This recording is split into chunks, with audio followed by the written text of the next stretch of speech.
মই আজি আপোনালোকক এটা খুব দুখেৰে আহ্বান জনাব বিচাৰোঁ যে আজীৱন ভাৰতীয় জনতা পাৰ্টিৰ লগত জড়িত হৈ লাহোৱাল বিধানসভা সমষ্টিটোক ক্ষীপ্ৰ গতিৰে আগুৱাই নিবৰ কাৰণে যি প্ৰয়াস আৰু প্ৰচেষ্টা চলাইছিল আমাৰ প্ৰাক্তন মণ্ডল সমিতিৰ লাহোৱাল মণ্ডল সমিতিৰ সভাপতি সঞ্জয় হাজৰিকা ডাঙৰীয়া। ইতিমধ্যে তেখেত এটা দুৰাৰোগ্য ৰোগত আক্ৰান্ত হৈছে। তেখেতৰ কেটিনাইনো অকণমান বাঢ়িছে, অৰ্থাৎ কিডনী তেখেতৰ ট্ৰাবুল হৈছে। বাকী অকণমান তেখেতৰ এটা ডাঙৰ এটা বইল বিষমহা বুলি ক'ব লাগিব, তেনেকুৱা এটা উঠি পেলাই ইতিমধ্যে এই ৰোগটো বিয়পিবলৈ আৰম্ভ কৰিছে। তেখেতে উন্নত চিকিৎসাৰ কাৰণে বাহিৰলৈ যাবলৈ এটা দিন ঠিক কৰিছে।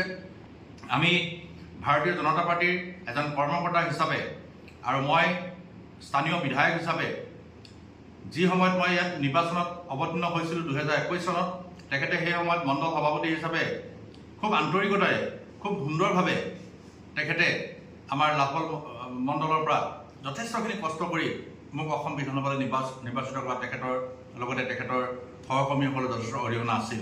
এনে বিপদৰ সময়ত আমি তেখেতক সহায় কৰাটো প্ৰয়োজন বুলি মই ভাবোঁ। সেয়েহে প্ৰতিগৰাকী আমাৰ নিষ্ঠাৱান কাৰ্যকৰ্তাসকলে আৰু শুভাকাংক্ষীসকলে এনে বিপদৰ সময়ত আমাৰ দলটোৰ লগতে আমাৰ চৰকাৰখনক শক্তিশালী কৰাত তেখেতৰ যথেষ্ট অৰিহণা আছিল আৰু মই তেখেতক খুব সোনকালে সুস্থ হৈ আহিবৰ কাৰণে নেদেখাজনৰ ওচৰত প্ৰাৰ্থনা জনাইছোঁ।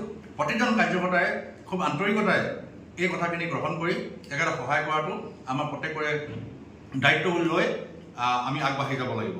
সেয়েহে মই প্ৰত্যেককে আহ্বান জনাইছোঁ, প্ৰত্যেকেই সঞ্জয় হাজৰিকাৰ কাৰণে কিছু আৰ্থিক সহায় আগবঢ়াবৰ কাৰণে। নমস্কাৰ।